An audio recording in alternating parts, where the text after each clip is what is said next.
Morning, children. So, in the previous lesson, the previous class, we have learned about the globe, which is actually a model of our Earth. Now, here we have some activities and the question answers and everything related to that particular lesson, right? So, we will have the questions over here, and I will give the answers also on the screen itself. You have to be very careful while reading and understanding this thing over here, right? Okay, now in the exercise part, the first one is a true or false question. Write T for the true statements and F for the false statements, right? So I will read the 5 sentences given there one by one. We will explain it based on what we have learned in the class, and we will identify whether they are a true or a false. Okay. Now the first sentence. The Earth is the only planet which has life. The Earth is the only planet which has a life. Yes. We have discussed this thing in the class also. The only planet which supports life on this universe is on this solar system is the Earth, isn't it? Yeah. So we mark true here. Second question. Water area on the Earth is 29%. So how much of the Earth is covered with the water and how much is covered with the land?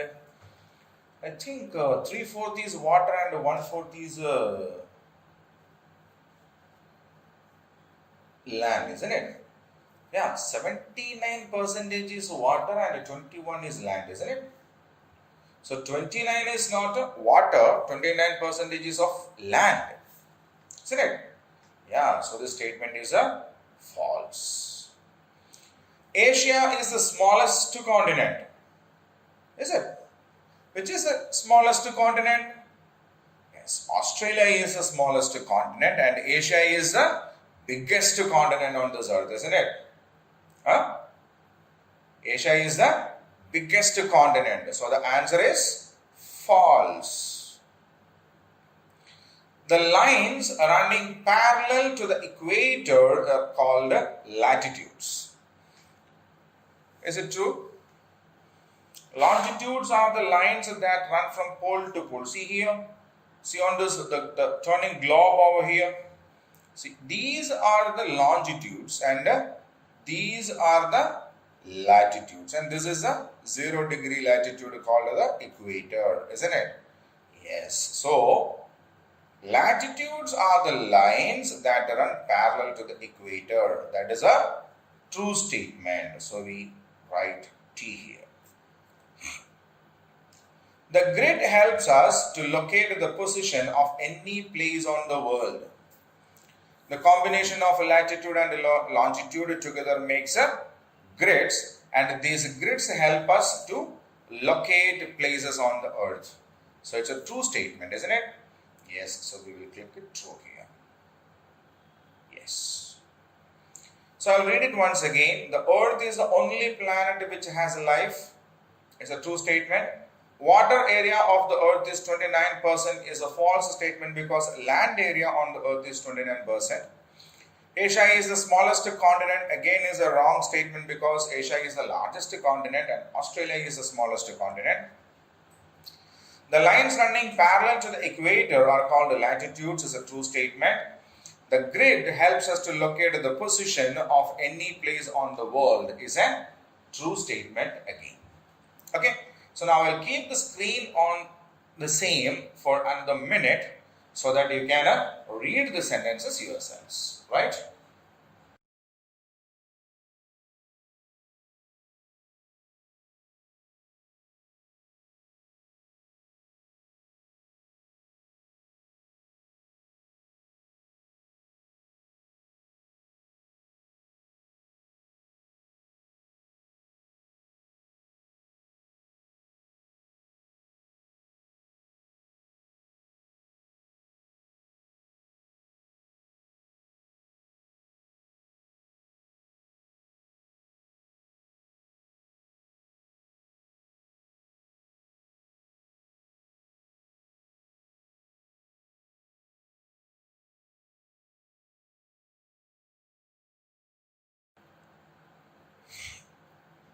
Okay, so now we will go on to the next question.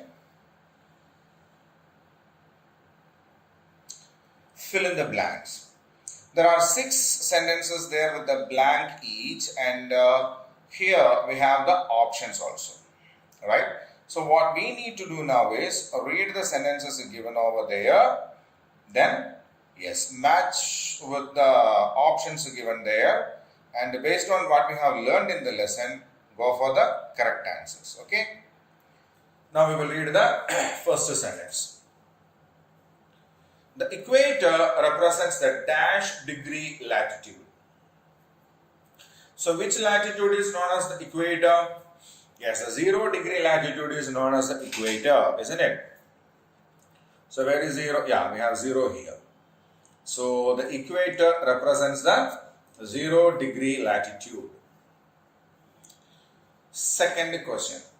When latitudes and longitudes intersect each other, the dash is formed. What is formed? Grid, isn't it? So grids are formed when latitudes and longitude intersect each other. Okay, so when latitudes and longitudes intersect each other, the grid is formed. The 2 end points of the axis is called poles. The longitudes also run from pole to pole. Axis also has 2 end points. The first is the north pole and the second is the south pole. The dash meridian is designated as the international date line. So we have seen that. Now in the USA there was a meeting in Washington DC where they decided to designate the longitude opposite to that of the 0 degree longitude, the Greenwich line, isn't it? So which is that longitude? Which longitude lies opposite to that of the 0 degree longitude? 180th meridian. Yeah. So the 180th meridian is designated as the international date line. The dash are semicircles equal in length. So longitudes, latitudes. Latitudes, the biggest one is the equator and the smallest one is around the polar region. So they do not have the, what we call it, same length. Again, they are full circles, not semicircles. Semicircle means what? Half circles, isn't it? Semicircles means half circles. So latitudes are not the answer. Longitude, yeah, all the longitude starts from the north pole and ends at the south pole, isn't it? North pole to south pole. Only one part of the earth is covered by that. So that is a semicircle, and all the longitudes starts from one pole and ends at the other pole. Means they are equal in length. So what is the answer? Longitudes, isn't it? Yes. The dash are full circles but not equal in length. Latitudes. The biggest one is the equator and the smallest ones are found around the polar region, isn't it? So that is the answers. So I will read the sentences once again. The equator represents the 0 degree latitudes. When latitudes and longitudes intersect each other, the grid is formed. The 2 end points of the axis are called the poles. The 180th meridian is designated as the international date line. The longitudes are semicircles equal in length. The latitudes are full circles but not equal in length. Okay. So now I will keep the screen the same for another minute. You can read the sentences again.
Okay. Now to the next question. Match the following. So all the major latitudes are given in a set A, and their measurements are given on a set B. What we need to do is we need to match the name with the latitudes, right? Okay. So there's a small problem here. Actually, this is mentioned as a 23.5 degree north. This is also mentioned as a 23.5 degree north. So this we will consider as a south. So the third option is a 23.5 degree south. Okay. So Arctic Circle. Arctic Circle is around the north pole of the globe, isn't it? Arctic Circle is around the north pole, and that is a 66.5 degree north latitude. Okay, Arctic Circle is the 66.5 degree north latitude. Second is equator. Equator is a 0 degree latitude, isn't it? Equator is a 0 degree latitude. Tropic of Capricorn is a 23.5 degree north latitude. Arctic Circle, Antarctic Circle is in the south pole, so 66.5 degrees south. Tropic of Cancer is a 23.5 degree north. Okay. Sorry, Tropic of Capricorn is a 23.5 degree south latitude. Yeah, I missed it again. So Arctic Circle is a 66.5 degree north latitude. Equator is a 0 degree latitude. Tropic of Capricorn is a 23.5 degree south latitude. Antarctic Circle is a 66.5 degree south latitude. Tropic of Cancer is a 23.5 degree north latitude. Okay. So I'll keep the screen the same for another minute. You can just go through the matches.